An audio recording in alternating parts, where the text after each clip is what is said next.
Ante todo, agradecer la posibilidad de compartir este momento, darte gracias, Rosa, por formar parte de un verdadero Dream Team, ser el último, en verdad, después de la calidad de las miradas que me han precedido es difícil, más voy a intentar compartir con ustedes algunos ejes que giran en torno al desafío del derecho a la educación superior.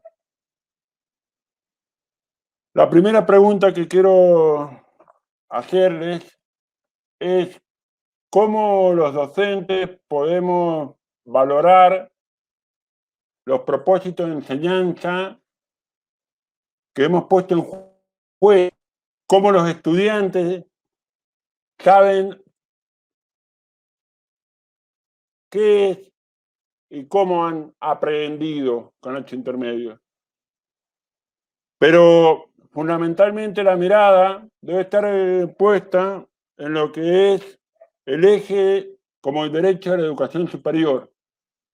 Pensarnos como que fundamentalmente somos sujetos políticos, entender a la educación como una acción política, de un empoderamiento, de darle al otro elementos para enfrentar e insertarse en la sociedad. Quiero contarles, mientras voy repasando las preguntas que me movilizaron a esta pequeña reflexión, algunas cosas que en lo personal me atravesaron. Déjenme, por favor, posicionarlos. Diciembre de 19, cena de fin de año de Adicus, por razones de fuerza mayor, necesité girar hacia la virtualización. Me pusieron en contacto con un excelente profesional como es el ingeniero Marcelo Pichenli, y la idea era que en el segundo cuatrimestre, más concretamente en agosto, íbamos a poner en juego lo que era en relaciones públicas, una de las materias que estoy en la Tecnicatura Universitaria en Administración Pública, la posibilidad de virtualización. Déjenme traerlos en el tiempo y marzo, abril de este año, COVID-19 mediante, pandemia mediante, todo un proceso que recién se estaba desarrollando, desplegando, hubo que ponerlo en marcha. Y acá se me antoja que viene lo relevante, que tiene que ver con todo aquello que ustedes han planteado en cuanto a interrogantes más recurrentes, ¿no? La importancia del equipo, la importancia del aprendizaje colaborativo, la importancia de poner en juego, de evaluar nuestra praxis docente, entendiendo siempre la importancia del otro en cuanto sujeto político, de aprender, de tomar herramientas que lo puedan ayudar a insertarse. Por favor, rápidamente leo algunos de los conceptos que han dado ustedes. Y en este sentido, en la figura de Susana, en la figura de Marcelo, pero también en la figura de todos los estudiantes, todos aquellos 213 de ciencia política que nos pusimos en juego para poder aprender juntos y trabajar juntos, es poder compartir algunas ideas. Que ustedes también las explicitan. A ver, ¿cuál sería la mejor manera que nos permita responder a los derechos de nuestros estudiantes de aprender y verificar su aprendizaje? ¿Cuál será la mejor manera de proteger el derecho de nuestros docentes a enseñar en condiciones adecuadas para mantener una educación de calidad? ¿Es posible encontrar una opción alternativa de evaluación que permita, fíjense qué interesante la metáfora, hablando de metáfora, cuidar la vida de nuestros estudiantes en primera instancia y de toda la comunidad universitaria, garantizando el derecho a la continuidad de sus estudios y finalización de los mismos mediante una educación de calidad. Creo que ahí es el eje, me parece, ¿no? El gran planteo es cómo saben los docentes y los estudiantes que han alcanzado los propósitos de enseñanza, cómo acceden los estudiantes a conocer qué y cómo han aprendido. En ese sentido, la idea es plantearnos cómo en un contexto de pandemia, el avance de la tecnología de la información, junto con innovadores modos de mediación de materiales de estudio, propicia un cambio en los paradigmas de la enseñanza.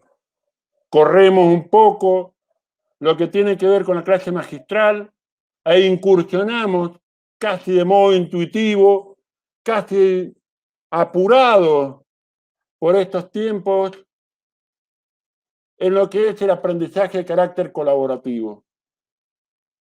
Y entonces empezamos a ver al otro como un sujeto de derecho, como un sujeto político que tiene desde los saberes previos elementos para aportar.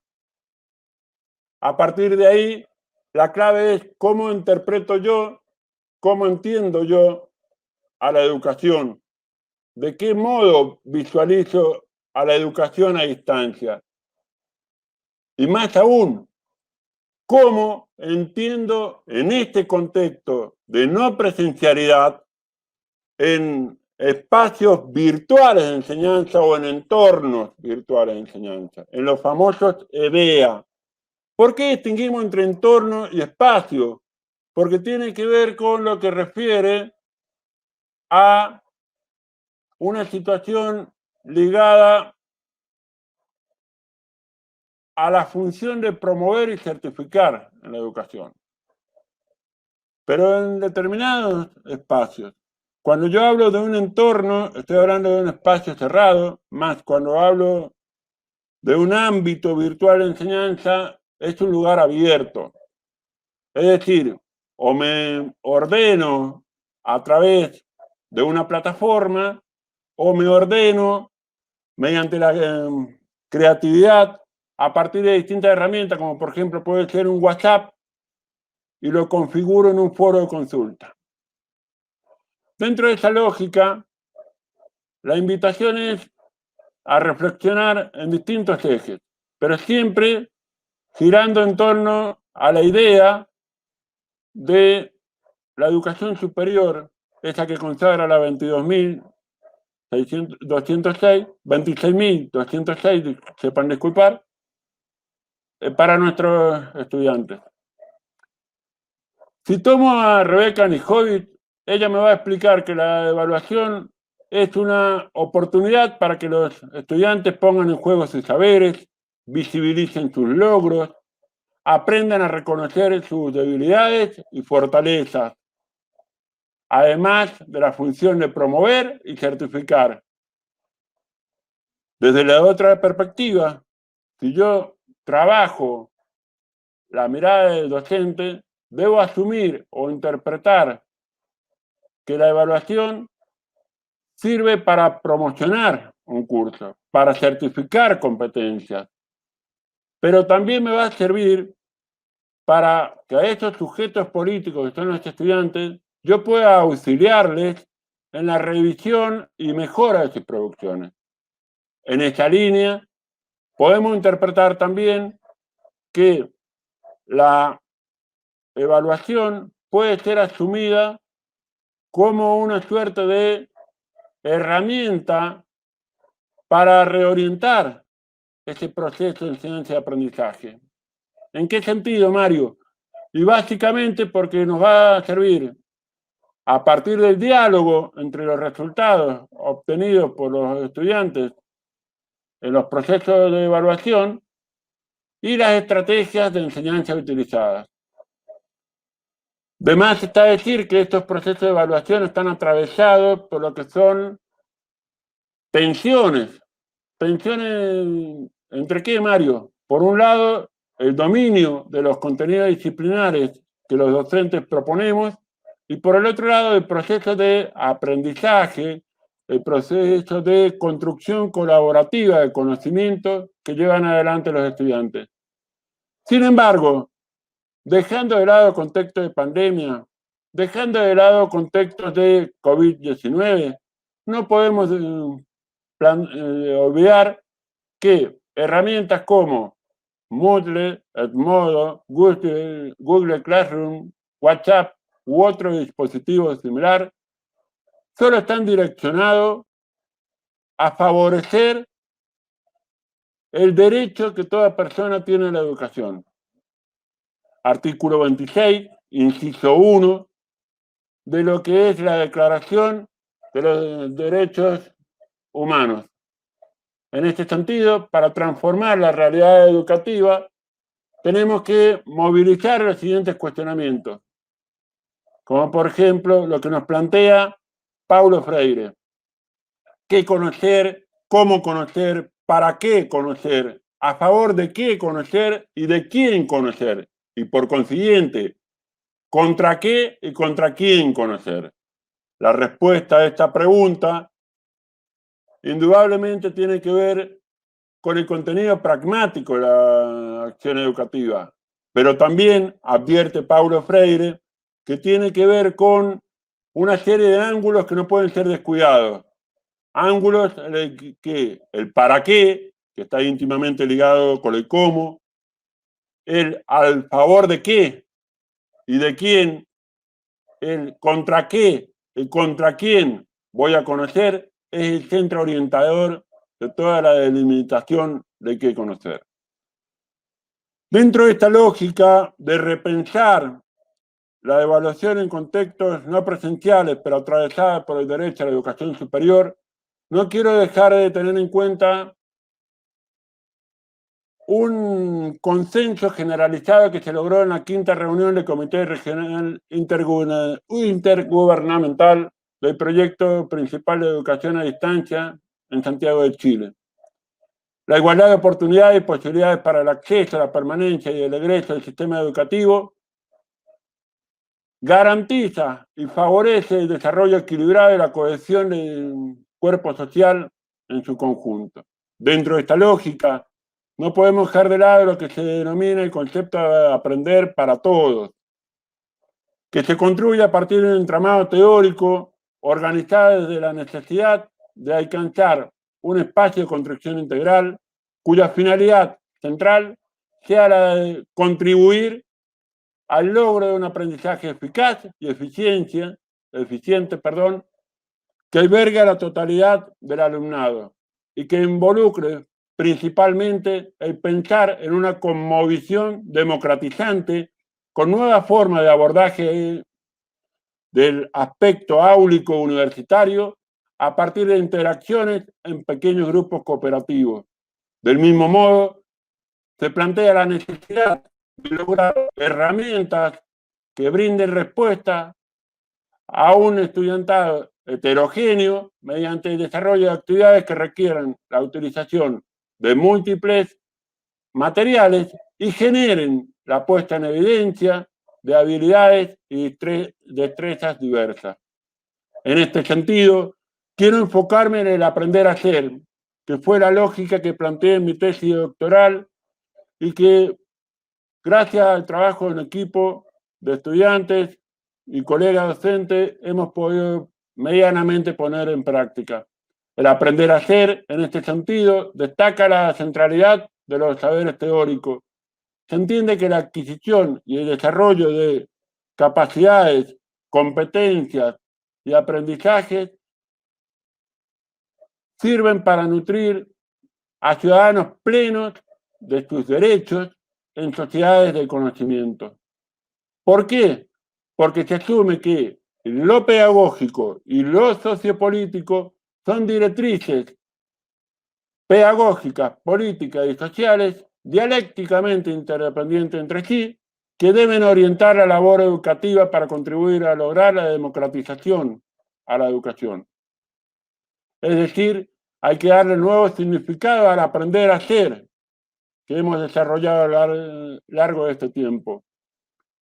En ese sentido, quiero apostar a una idea que trabaja Guiomar Namo de Melo. Ella plantea que se trata entonces de aprender a hacer y bien lo que nunca se hizo a gran escala en nuestro continente.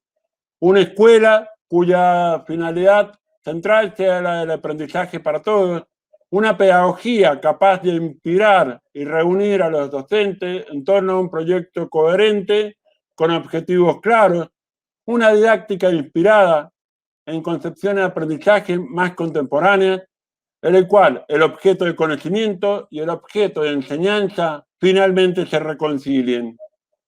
Dentro de esta lógica, y tomando como base los postulados de Namo de Melo, me atrevo a trabajar en las siguientes construcciones teóricas. Por un lado, lo que es la didáctica reconciliadora. Esto involucra básicamente tres conceptos claves. El conjunto de técnicas a partir de los cuales pongo en juego a la enseñanza. Este es un concepto de Nerici. La reconciliación del objeto de conocimiento y del objeto de enseñanza mediante concepciones de aprendizaje colaborativo que satisfagan la demanda del aprender a lo largo de la vida que reclama cada generación. Es una frase que tomo en Namo de Melo, y fundamentalmente la capacidad de poder, mediante un conjunto de técnicas, reconciliar el objeto de estudio y el objeto de aprendizaje, de modo tal de poner en juego herramientas que me posibiliten darle valor a las capacidades de los estudiantes y competencias de los estudiantes. Por el otro lado, me gustaría repasar una mirada que Achilli señala en la década de 2000 como práctica de enseñanza propia de cualquier proceso formativo y como apropiación del oficio docente. Todo docente debe iniciarse, perfeccionarse y actualizarse en la práctica de enseñar. Toda práctica pedagógica se basa en una forma explícita o tácita en un concepto de hombre. Y acá vuelvo a recuperar la importancia de entender o interpelar al estudiante como un sujeto político. ¿Para qué, Mario? Para impulsar la democratización de los ambientes y la oportunidad de que todos se puedan insertar en el espacio societal.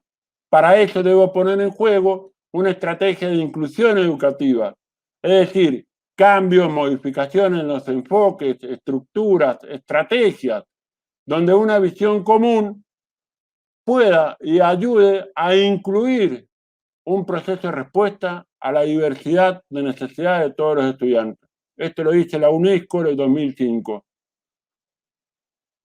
En suma, la idea, mis estimados, es pensar no solo una didáctica reconciliadora, no solo una pedagogía inspiradora, sino una Universidad Nacional de San Juan abierta al aprendizaje de todos y todas. En ese sentido, me apoyo en la mirada de Bernal Guerrero, quien ya en 1998 plantea que educar en y para la diversidad es un importante desafío que se plantea al sistema educativo formal.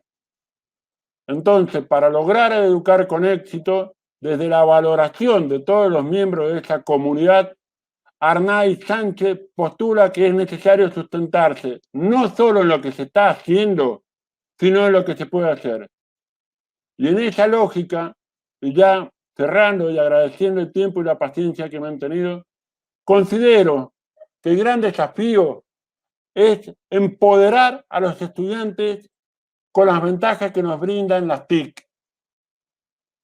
Nuestra Universidad Nacional de San Juan, ya sea modo virtual o modo presencial, debe contar con docentes que posea competencia y recursos para integrar de modo eficaz enseñanzas, conceptos y habilidades propias de las TIC, de modo tal de brindarle a los estudiantes posibilidades antes no imaginadas de asimilar y aprender conceptos. No quiero terminar sin antes Agradecer, Rosa, a las autoridades de las facultades de Ciencias Sociales, pero agradecer también al equipo formado por Marcelo, formado por Susana, pero especialmente a los 213 estudiantes que mediante un ejercicio virtual pudimos poner en juego, ya sea a través de Moodle o a través de WhatsApp, que lo transformamos en unos foros de discusión, de debate y de construcción colaborativa de conocimiento, una experiencia en la cual pudimos dar evidencia de una mirada crítica acerca de los soportes teóricos que tiene nuestra ciencia política. Muchas gracias.